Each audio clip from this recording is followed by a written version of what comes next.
It's usually where I put it, but... Is it? Yeah. Okay. Okay. Okay. All right. Welcome to this talk. I've added this little disclaimer for desktop because actually creating cross-platform applications is relatively easy if it's web or something like that. So I've added that little disclaimer. So I think looking through some of the other talks in this track, including the last one, the dream of kind of writing code once and then multi-using it, multi-purposing it in different applications is nothing new at all. Yeah, the talk previously covered a language that, or a framework that you can use for that. This is kind of the first instance I've found of this quote, but I don't think it's new, and in fact 1995 even seems too recent to me. But of course, I guess from the same company, one of the first sort of big attempts at this kind of write once, run mostly everywhere with little adaptation was Java, and still is, really. And also, of course, languages like Python and many others. I mean, it's not a new concept. And then again, frameworks. These are just one. There's also things like Xamarin, Flash, Flex, B4J, Zojo, many others, come and gone. But I guess kind of the thing with a lot of them is they always required you to learn something new. Maybe a new type of language, maybe some new variants on the language, some new paradigms. They were never completely easy to get started with. You had to sort of learn something first. But it's always been a dream to accomplish, basically, I guess, because a lot of developers are kind of a bit lazy and we'd rather focus on something else.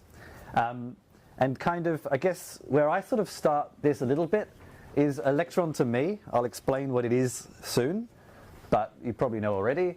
But to me, it seemed a little similar to Apache Cordova, or I actually encountered Apache Cordova when it was still Nitrobi PhoneGap, which ages me slightly.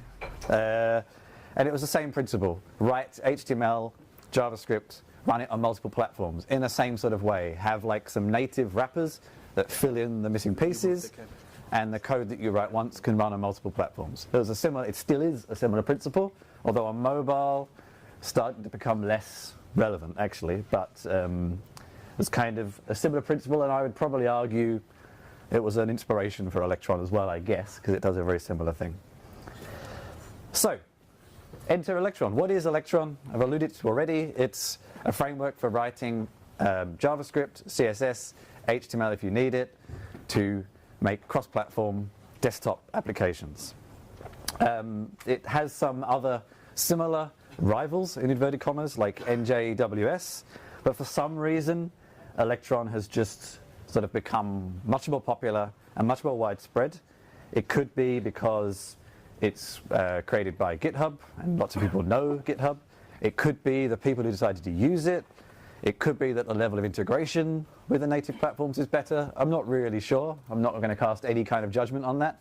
But I think we could argue that it is certainly much more popular than the other alternatives. So you've probably used it without even realizing. If you've used any of these applications, plus many others, you're using Electron. Slack is always controversial. Some people say it is, some people say it isn't. They sometimes say it is, they sometimes say it isn't, but I'm pretty sure it is. It's hard to say exactly. I guess my first interaction with Electron was Atom. I really love Atom. I use it almost all the time. And to be honest with you, I probably know much more about Atom than I know about Electron, actually. This will be a moderately introductory talk to Electron. I think I actually know much more about Atom. So, it is from GitHub. JavaScript is a desktop application. Version 1.5 was released last week, and it is moving quite quickly. In fact, when I first did this talk, a version of this talk last August, it had only just got to version 1, I think. So in a few months, it's iterating quite quickly at the moment and improving quite a lot. And we'll come back to that in a minute. So, as you would sort of expect, being a JavaScript framework, installing is pretty straightforward. npm install, or if you're a Mac user, cask room, which, I don't know, just slightly different way of installing it to end up with pretty much the same thing. And you end up kind of with a command line tool, but also I will show you this actually. You also end up with a binary here as well that you can actually drag and drop your code onto to run it whilst you're testing mostly. You can also kind of use this to package your applications at the end as well.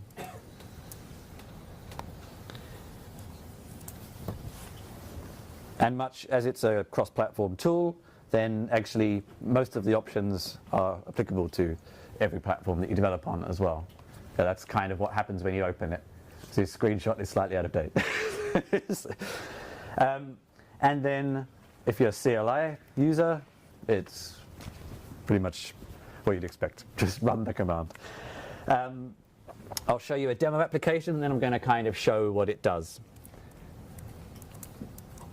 So I have a very simple application here. This is running in Atom. We're creating an Electron application in Atom. This is getting very matrix.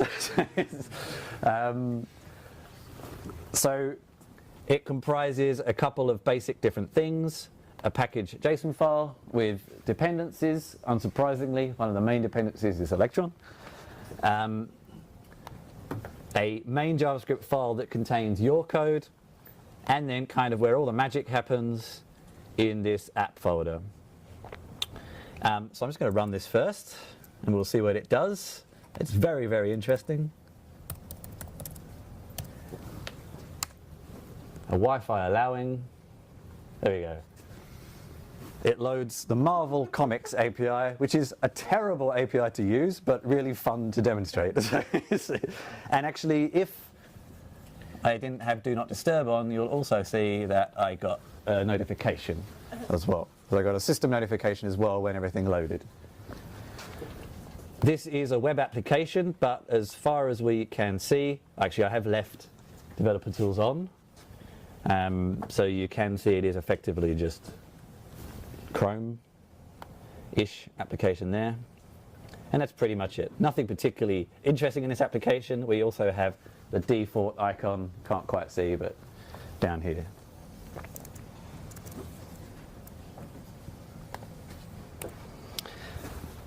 So just to break down those files a little bit, the main JS file, which we'll have a quick look at in a minute, starts the application and creates the browser window to render the HTML and sets up kind of the basics of the native bindings.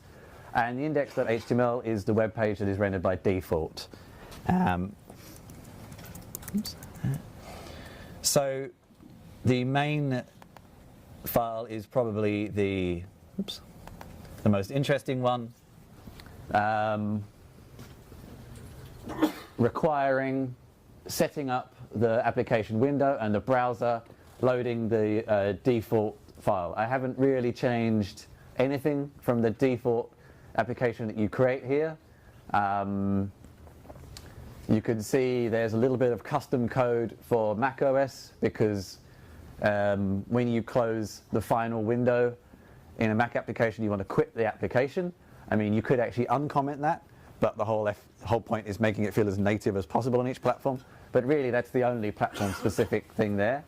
And also in here is where you can add things like turning on turning the developer tools on and off, or setting up actions that can happen in menus, or the dock icon, or start icon, or the, I'm not sure what, the launcher, whatever it's called in various Linux distributions, the kind of interactions you can make with the application from the operating system.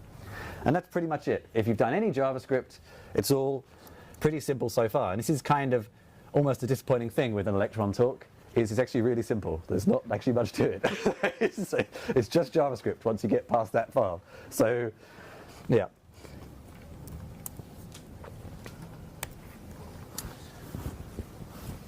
Oh, I forgot dumb thing there. There we go, yeah. We already had a look at that. Sort of jumped straight into the code instead of the presentation.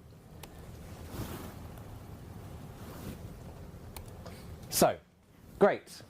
That's during development, but how do we get it to actually look like an application at the end of it all? This is called packaging it. There's a couple of different ways you could do it. The first step you do is create an ASAR archive, which is actually basically making it not look like it's just JavaScript. And I'll show you how this works in a minute, but that's what, I can't exactly remember what it stands for, but that's what you create first. It copies the files that are needed, rename, distribute it, and these are kind of the steps you can go through manually, or my preferred option is to use one of the third-party tools, and there's two of them that kind of do all this for you. And up now comes a pretty lengthy looking command. So this is another NPM module that it's not necessarily official from the Electron team, but it's highly recommended. Yeah. I have some trouble with the screen or the camera.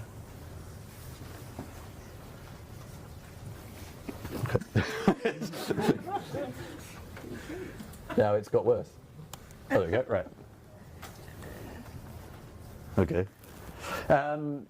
So here we set the location of the code, we give the application a name, we set the platforms and the architecture, and you can just do all, and it will package for 32, 64-bit Linux, 32, 64-bit Windows, 32, 64-bit Mac, if there are any 32-bit Macs anymore, I'm not sure. Or you could do all. We can set whether we want the ASAR archive or not. We can prune some of the NPM dependencies, where it goes. We're just saying overwrite it if it's there. Most importantly, an icon file. And this is probably where it gets the hardest for cross-platform, because every desktop OS has a slightly different format for their icons. So this is specific to Mac, but you kind of have to have something for each one to make it look the most native thing. So I'm going to run this and show you what happens. And everything's vanished up the top there, but that's okay.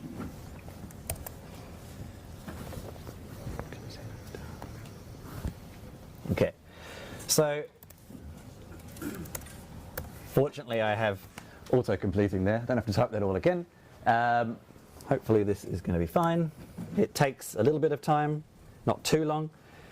In the older versions of this, you had to specify the Electron version as well. You can still do that if you want, but you don't have to anymore. It will now just find the most appropriate version as well for you. And here is the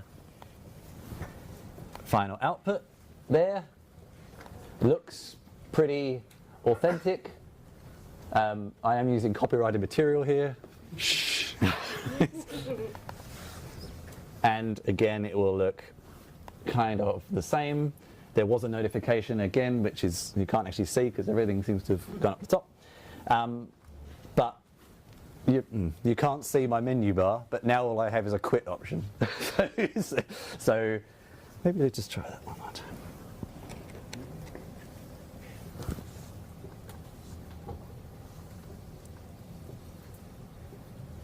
There we go. Yeah. It's a little bit cut off, but you can see I don't have the toggle developer tools or anything like that. And there's no way of, I'm right-clicking, I'm control-clicking, I can't get anything now. Now it looks like a proper application as far as everyone is concerned.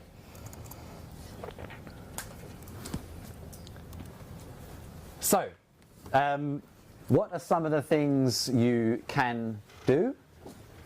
You can get notifications. We saw that. It's using kind of HTML5 notifications that get routed through to the notification system of the operating system. I have tested this on Mac, on Windows, and on 3 varieties of Linux, and they all go where you expect, which is actually quite cool, especially on Linux, because notifications can be quite inconsistent, and they all go in the right place, which is good. You get things like, you can get things like recent documents. On the Mac OS, that can be by right-clicking on the dock icon. On Windows and Linux, I think the same. You can create your own custom menus. This includes, as I say, like a dock, and in Windows also you can add things like you could right-click on a folder in Windows and say open in an application. So setting up those associations and things like that. Also, presented file is the something you can do in macOS where you click the top document icon and it will show you the folder structure of where the file is. That also works, things like that. You can create preferences and all sorts of things. And the one thing I will actually say, since I kind of last did this presentation and have been using Windows and Linux a bit more at work, as with a lot of kind of JavaScript frameworks, often the Mac support was better than anything else, and the Windows and Linux lagged behind a bit, and the recent updates have actually made that a lot better. Some of the slowness, some of the rendering issues that used to be in some earlier versions actually are a lot better now.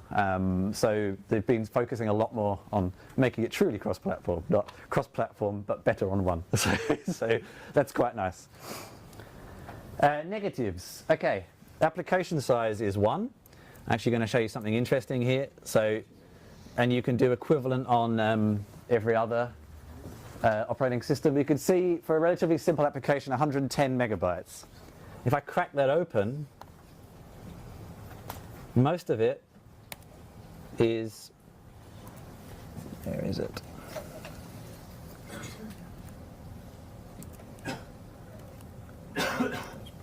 Oh, I've lost it. Where is it? Most of it is that file. The Electron framework, 107 megabytes of that 110 is the helper. When I last did this presentation, it was 175 megabytes. So it's actually got a lot better. And these are desktop applications, not mobile. So it's a compromise. There's compromises everywhere. This is the thing that's doing a lot of that magic. And I don't have the actual numbers for other operating systems, but it will add a fair bit of overhead there. But it's not too bad. But yeah, like 95% of the application is this one framework file. So that's one problem. CPU memory performance, again, used to be a lot worse. If you've used Slack, then Slack used to traditionally be pretty poor at especially network and CPU overhead. That again has got a lot better with recent Slack versions and recent Electron versions. And I would actually argue that a lot of the reasons that Slack especially is so unperformant is you have about 15 channels all with requests open. So that's of course going to cause quite a lot of overhead. But even with Atom, for example, on Windows and Linux, still opening takes a fair bit of time to open. I mean, if we think about how long it takes to open compared to applications from 5 years ago, really it's nothing, but it is still a little slow to get started. And I still get some rendering issues every now and then, things like that. But it's getting better. Of course, one of the main negatives is it's still not native. It does a pretty good job, but it isn't. So you do lose a lot of possibilities for optimization and APIs that are available in the kind of proper development frameworks that aren't available. But again, a lot of those are being patched up quite quickly. And there are some platform inconsistencies, as I already said. Again, getting better, but still there. But I guess you offset that with the fact that JavaScript is relatively easy to get started with. A lot of people know how to write it.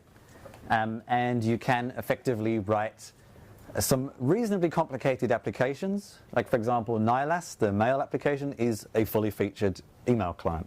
Atom is a fully featured text editor. You know, pretty good applications. Unless you're writing a new Office suite or something, it will cover a lot of use cases that you might have. So you can offset some of those performance issues with the time saving. And I think the other thing is Electron has kind of become the victim of its own success. It has become so popular that every person and their dog is now writing applications that are basically just websites in wrappers, and you get a lot of bad applications. But that's kind of another issue, really. That's a little bit the problem. I love things that lower the barrier to entry, but of course it allows more stuff to be made as well, which may be inconsistent.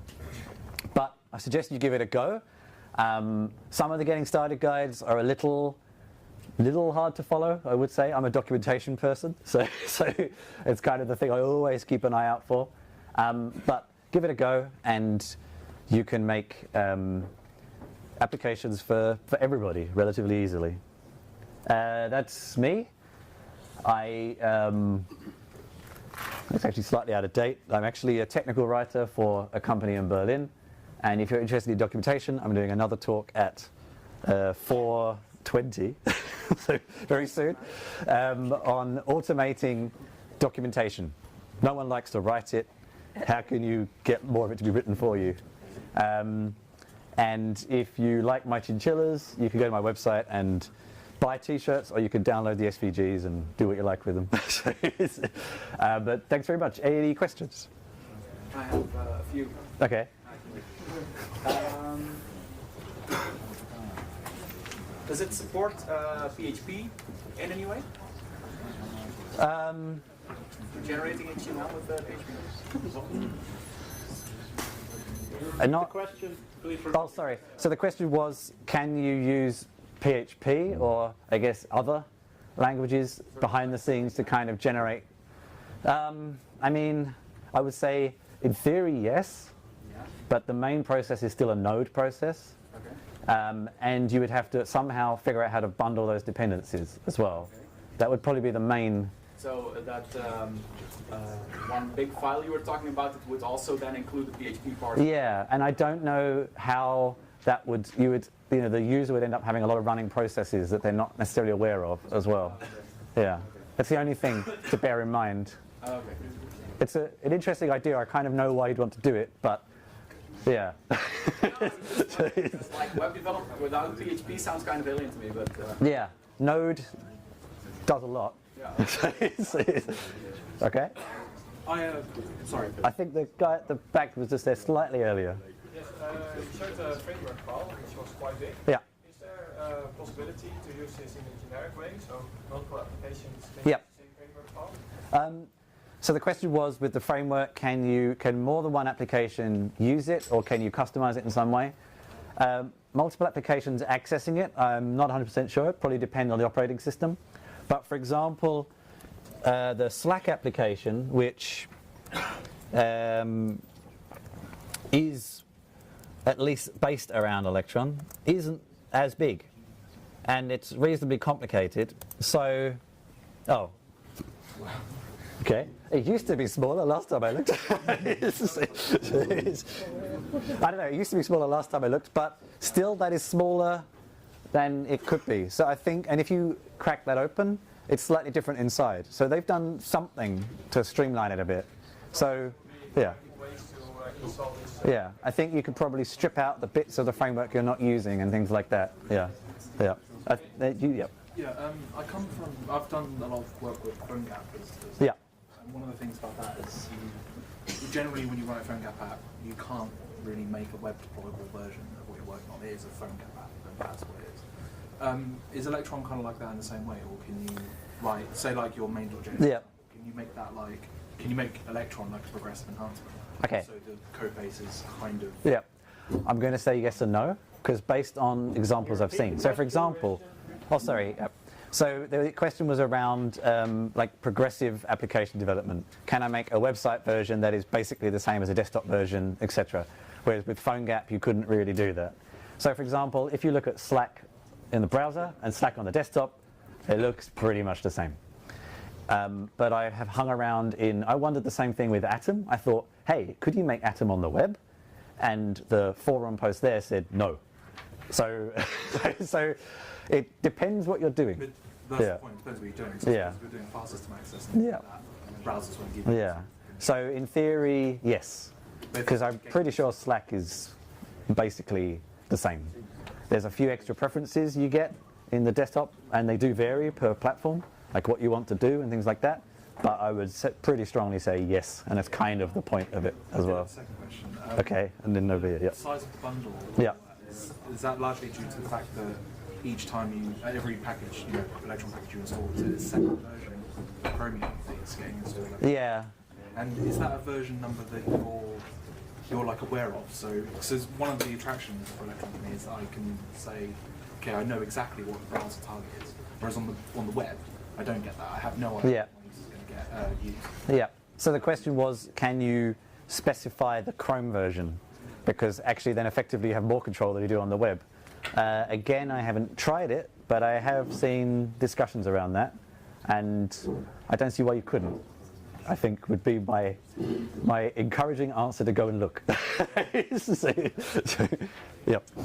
Can you talk a bit about sort of the magic that Electron does, maybe when it comes to file access? Maybe that links to Atom somehow.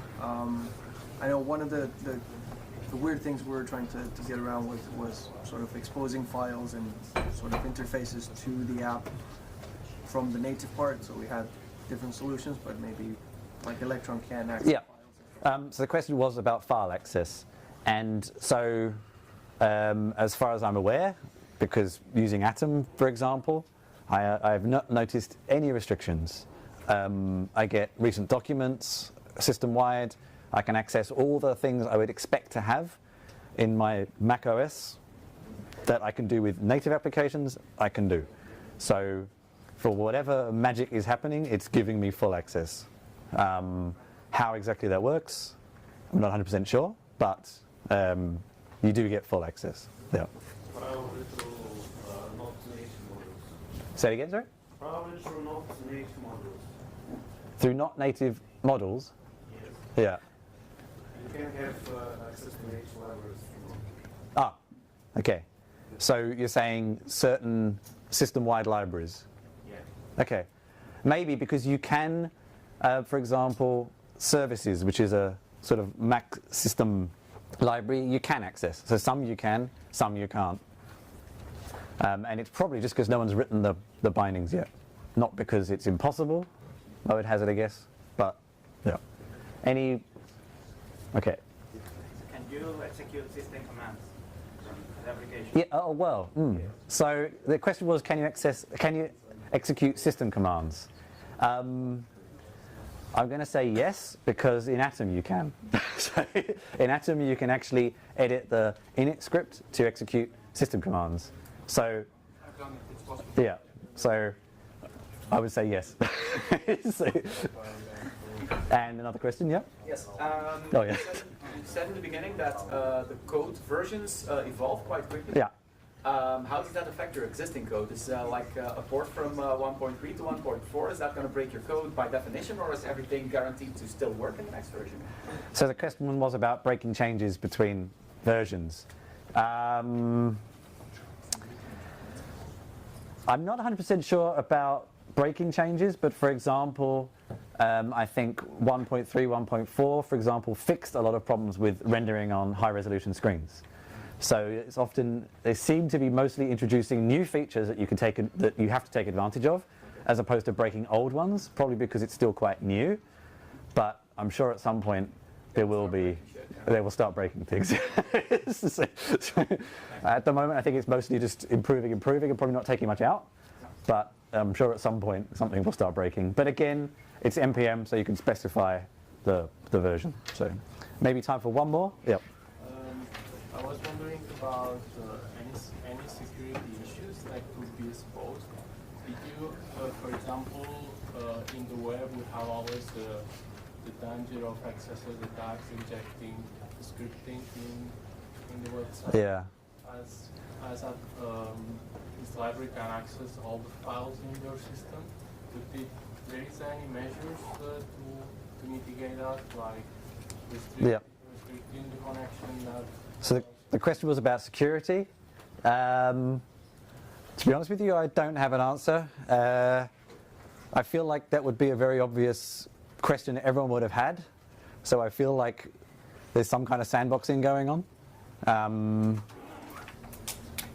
But I'm not 100% sure. I would say check the documentation, because it seems too obvious not to have thought about it in some way, shape or form.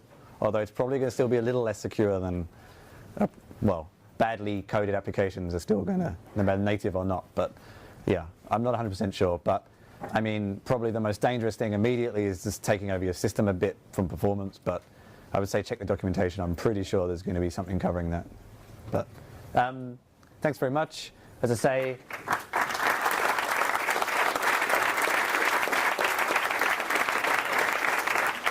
electronjs.com